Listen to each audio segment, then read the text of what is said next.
तो आगे बैठ जाओ तब। रघुवीर सिंह एक राजा यहाँ के थे, उनके खिलाफ यहाँ के क्षेत्र ने आंदोलन किया था। बहुत लोगों को ये जानकारी नहीं होगी। जब राजा का अत्याचार हुआ तो ये वही क्षेत्र है कि आज से 150 साल पहले भी यहाँ पे आंदोलन हुए राजा के खिलाफ। ये छोटूराम की धरती है, ये भगत सिंह की धरती है, ये आंदोलनकारियों की धरती है, ये खाप पंचायतों की धरती है। इतनी भीड़ भाड़ में, और जिसका नाम ले लिया भाई उसका समझा हूं, रोड़ा रुके में पता नहीं किसका लिया गया किसका नहीं लिया। खाप पंचायतें बहुत मजबूत है और ये राजा हर्षवर्धन के टाइम से, मतलब ये देखो कि किस टाइम की खाप पंचायत में हुई बात। राजा हर्षवर्धन उन्होंने पंचायती सिस्टम को याद करा, उन्होंने गांवों को इकट्ठा करा, और ये नहीं कि एक गोद के लोग थे, उन्होंने हर जाति को जोड़ा, एक दायरा बनाया, उनके खाप सिस्टम से जोड़ा। और उस टाइम से खाप पंचायत वो मुगलों के खिलाफ रही हो, वो शासन व्यवस्था के खिलाफ रही हो, इन्हीं खाप पंचायतों ने अंग्रेजों से मुकाबला दिया है। और यही खाप पंचायतों की आज जरूरत है, आज भी इन्हीं खाप पंचायतों की जरूरत है। आप आपस में बचना मत, एक दूसरे खाप के खिलाफ भी आपके खिलाफ प्रचार करेंगे। ये वो खाप आगे बढ़ेगी, उसका नाम ले लिया, उसको ऊपर बैठा दिया, उसको नीचे बैठा दिया। इनके बहकाव में मत आना। जब आंदोलन चला किसानों का, इन्होंने पंजाब और हरियाणा को बांटने की कोशिश करी, इन्हें सरदार और नॉन सरदार को बांटने की कोशिश करी। सरदारों का हाथ तो यह कर दिया था कि 84 से भी भयंकर स्थिति होने वाली थी। ये पगड़ी के सवाल उठाया, इन्होंने पगड़ी पे हाथ डालने की कोशिश करी। आंदोलन खत्म कर दिया था 28 तारीख में। देश में कोई आंदोलन नहीं हो सकता था, देश में कोई आंदोलनकारी पैदा नहीं हो सकता था। ये जो हमारे गठबंधन के लोग हैं, जो 40 लोग हैं, मैं इनको दाद देता हूं, इनको सलाम करता हूं मैं कि एक भी कमजोर कड़ी नहीं है। हमारा मंच भी वही रहेगा, हमारे पंच भी यही रहेंगे। फसलों के फैसले किसान करेगा, सरकार से फैसले पंच करेंगे। न पंच बदले जाएंगे, न मंच बदले जाएंगे। अभी जो नौजवान मेरा यहाँ पे है, इसने बिल वापसी की बात करी है। अगर इसने गद्दी वापसी की बात कर दी तो क्या होगा? काम हमें भी बहुत है, हम पूरे देश में जाएंगे। उनके पास में समय है सरकार के, बिल वापसी कर ले, एमएसपी पे कानून बना दे। हमारे जो लोग हैं उनको रिहा कर दो। धोखे से लाल किले पे लेके गए हैं, बर्दाश्त नहीं करेंगे। धोखे से बुलाए गए हैं वहां पे, बर्दाश्त नहीं करेंगे। वे लड़के हमारे वापसी चाहिए। ये कहते हैं कि देश में धोखे बदले हैं, कैसे वापसी होंगे? कानून हम बताएंगे कैसे वापसी होंगे। जिस तरह से अफगानिस्तान के गुंडों को अफगानिस्तान में छोड़ के आए हैं, सम्मान से हमारे लोगों को दिल्ली के तिहाड़ से उनके गांव छुपवा को नहीं छोड़ोगे। न घर वापसी होगी, न ये खाते वापसी हटेगी। आपका सहयोग चाहिए। ये बर्बाद होंगे मोदी सरकार। हम पूरे देश में जाएंगे, सारे जत्थेबंदी आएगी, पूरे देश में अलग जगाने का काम करेंगे। बिल 3 नहीं है, बिल 400 बिल है। आपकी जमीन ले जाएगी। इस जवान के मिट्टी से जोड़ने का काम करना पड़ेगा। जो जवान अपने खेत में नंगे पैर नहीं चल सकता, वो जमीन बेचेगा। अपने बालकू का कॉन्टैक्ट अपने खेत की मिट्टी से करो, जब आपकी जमीन बच सकती है।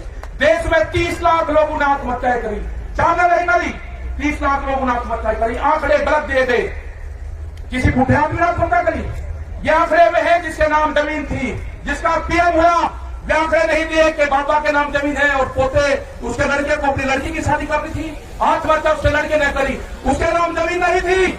आत्महत्या जिसने करी उसको किसान नहीं माना गया। महिलाओं ने आत्महत्या करी, उनको किसान नहीं माना गया, उनके नाम जमीन नहीं है। आंकड़ा 30 लाख लोगों का है। आंकड़े को झुटलाया गया, पीएम नहीं हुआ। धोखे से इनको तिरंगे से कोई मोहब्बत नहीं है। इनको ये व्यापारियों की सरकार है। एक कहावत है मेरे गांव की, हमारे गांव में कहावत है, ये व्यापारी चमड़ी दे देगा, दमड़ी नहीं देगा। ये भूख के सौदागर है। जितनी भूख लगेगी, अनाज की उतनी ही कीमत बढ़ाएंगे। अनाज तिजोरी में बंद नहीं होगा। ये जन आंदोलन है, ये सेल नहीं होगा। अपने साथ में गरीब लोगों को जोड़ो। वे रोकते हैं, अनाज तिजोरी में बंद हो जाएगा। जिस तरह की बैरिकेडिंग लगाई गई है, बंदर भी रोटी नहीं ला सकता, अंदर से बंदर भी रोटी नहीं ला सकता। आदमी की तो क्या मदद है। हमने 2 ट्रक वहां पे मिट्टी डाल दी, उसके ऊपर कब्जा कर लिया गया। अपने गांव के लोगों को कहो कि दिल्ली के आंदोलन में जाओ, हो सके कि आए ना आए, उसको अगर गांव याद आएगा तो अपने गांव की मिट्टी को उठाकर देखेगा, उसके दर्शन उसी में होंगे। उसको गांव याद नहीं आएगा। कराई थी हमारी मीडिया, आई थी मिलने 2 आदमी हमारे पास में बैठे हुए थे। वे कहने लगे जी घर साहब से मिलने आए, हम बाहर चले मकाना बाहर नहीं लाओगे, जो बात होगी विटनेस के सामने होगी। हमने पूछा कि बताओ क्यों आए, अब हम तो ऐसे ही पता लेना है, मगर जो भी है इनके सामने बताओ, मुझे कच्चा मत करो। जब तक ये कानून वापसी नहीं होंगे हम मुजफ्फरनगर की सीमा में घर वापसी नहीं जाएंगे, ये किसान भी नहीं जाएगा। पूर्ण रूप से 40 लोगों पर आपको विश्वास करना होगा। इनके पीछे 550 लोग हैं, सारे गठबंधन हैं, उसके पीछे खाप पंचायतें हैं, उसके बाद में सारी बिरादरियां हैं, ये सारी बिरादरियों का संगठन है। इसको जांच परसिश करने की कोशिश सब कुछ लोग करेंगे, नहीं होना। ये सारी बिरादरियों का संगठन है, बैठने की होने की जरूरत नहीं है। ये नौजवानों का संगठन है, आपको संयम से काम लेना होगा, आपको भड़काने का काम करेंगे, आपको सिख नॉन सिख में बांटने का काम करेंगे, वो फेल होगा पूर्ण रूप से। इनको देश से लगाव नहीं है, देश टूट जाए उससे कोई फर्क नहीं पड़ता। इन तिरंगे को लेकर कहा कि भावनात्मक रूप से तिरंगे का अपमान दिखाते इनको पीछे हटाओ। हमारा मनोबल 2 दिन तोड़ा गया, ये एक बड़ी साजिश थी। 2 दिन के बाद में हमारा किसान भी वही है, हमारा मजदूर भी वही है, हमारे सरदार भाई भी वही है। हम किसी भी कीमत पर सरदारों को नहीं छोड़ सकते। इनसे बढ़िया कौम, इनसे बढ़िया गठबंधन भी नहीं सकता। हम दानपुर बन सकते हैं लेकिन हमारे पास ठियाबंदी नहीं है। दानपुर कर देंगे, हम बहुत कर देंगे, लेकिन जो ठियाबंदी है ये ठियाबंदी अपनी बार भी है। किसी भी हालात में सरदारों को नहीं छोड़ना, ये जो ठियाबंदी है इनको नहीं छोड़ना। कोई ताकत नहीं है कि हमको सबका अलग कर देंगे, नहीं हो सकते हम अलग। ना खाप पंचायत अलग होगी, ना किसान अलग होगा। ये कहते हैं नहीं खाप पंचायत का क्या मतलब, खाप पंचायतों की जो आमदनी है वो किसान है, ये सब खेती करने वाले लोग हैं। ये लोग नहीं होंगे इस आंदोलन से, और बहुत बड़ा सहयोग खाप पंचायतों का मिला है। जब जब भी देश में मुसीबत आई, जब जब भी आक्रमण हुए, जब जब भी किसान संगठनों को जरूरत पड़ी, जब जब भी सिसोली में जब आक्रमण हुआ 23,000 फोर्स थी सिसोली के अंदर, खाप पंचायत को नहीं मदद करी। 1 लाख से ज्यादा आदमी, 23,000 पुलिस वालों को उसमें थे। मैं जो यहाँ के विधायक जी है, जो चौल साहब है यहाँ के, इनका बहुत बहुत धन्यवाद मैं करूंगा कि इन्होंने सब लोगों को जोड़ने का यहाँ पे काम करा, सारे खातों को यहाँ पे जोड़ने का काम करा। और जो नौजवान है उनसे एक ही चीज चाहिए, उनसे चाहिए कि जो गुस्सा है गुस्से को त्याग दो, जब जरूरत पड़ेगी जब उसका इस्तेमाल करेंगे। आप हटा के आश्वासन दो कि आपका जितना भी गुस्सा है वो गुस्सा आप हमको दोगे। और हमको पर्यावरण बचाना है। आज बहुत बड़ी एक त्रासदी हुई है, आप लोग यहाँ पे हो, आपको नहीं उसकी जानकारी है। जमोली के अंदर उत्तराखंड में ग्लेशियर टूटे हैं, वहां पर जो रिपोर्ट पे है वो 50 से 60 लोग अभी उसमें मारे जा चुके हैं। और हरिद्वार का उम्मीद है कि उसका पानी बहुत स्पीड से तबाही मचाता हुआ श्रीनगर से आगे 2 घंटे पहले वो पानी पहुंच चुका था। बहुत भयंकर तबाही मचाता हुआ पानी आ रहा, और पूरा उत्तर प्रदेश उत्तराखंड अलर्ट कर दिया गया सब जगह। हमने भी अपने लोगों को कह दिया कि किसी भी स्थिति से निपटने के लिए जितने भी डिस्ट्रिक्ट के लोग, संगठन के लोग वहां पे हैं, हर संभव हम मदद करेंगे। प्रशासन के साथ में मिलकर, लोकल लोगों के साथ में मिलकर वहां पर पूर्ण रूप से वो एक बहुत भयंकर तबाही हो रही है। हो सकता है कि रात तक किसी भी समय तक वो पानी हरिद्वार तक टच कर जाए। आगे क्या होगा, कितना वो पानी है, उसके लिए हमको मौन रखना पड़ेगा बात में।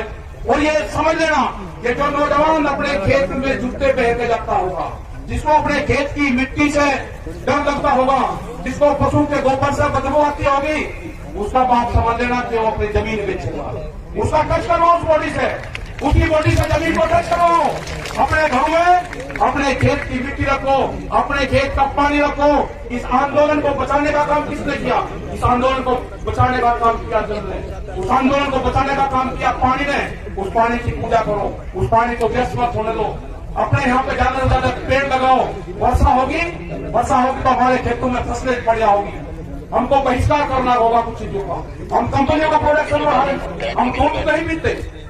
ये जो हरियाणा जो पूरा क्षेत्र था, ये तो दूध का सेवन करता था। आज हम गाँव में चलेंगे, हम गाँव में जाते हैं तो कोल्ड ड्रिंक आ गई, किसी को बताइए कहीं बनती है। आपने दूध छोड़ दिया, आमदनी कैसे दुगनी होगी? जब आप दूध पियोगे, खेत में उत्पादन चीज का इस्तेमाल करोगे तो किसान की आमदनी बढ़ेगी। कंपनी से बने हुए चीज का इस्तेमाल करोगे तो व्यापारी मालामाल होगा। ये व्यापारी भूख कितनी लगेगी उसी हिसाब से कीमत बढ़ाएगी।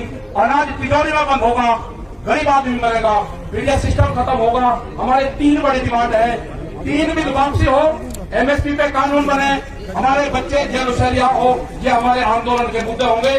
संयुक्त मोर्चे की तरफ से हमको जहाँ जाएगा वहाँ हमको बुलाएंगे, हम सब लोग वहाँ पर जाएंगे। राज्यपाल जी हमारे बड़े लीडर हैं, बहुत सूझबूझ से ये अपना काम रखते हैं। हो सकता था कि अगर हम वहाँ पर होते तो हमें और लोग होते जितनी मजबूती से काम करा है। मुझे इस तरह के नेता कभी नहीं मिले। मैंने बहुत नेताओं के साथ काम करा, जितने मजबूत ये गठबंधन मिला है ये कोई हमारे नहीं है। हमको पता है कि हमको बहुत नुकसान होगा, लेकिन होने दो। जो लोग भी यहाँ पे आए हैं उनको बहुत नुकसान होगा, उनको नोटिस से जाएंगे। डरने की जरूरत नहीं है। ये लड़ाई किसान की आजादी की लड़ाई है, हम इसको लड़ेंगे। बहुत बहुत धन्यवाद सब लोग का, खान पंचायत का बहुत धन्यवाद, हरियाणा का बहुत बहुत धन्यवाद। ये वैचारिक क्रांति के विकास से बंद होगी, बंदूक से बंद होगी। जय हिंद, जय भारत, जय हरियाणा।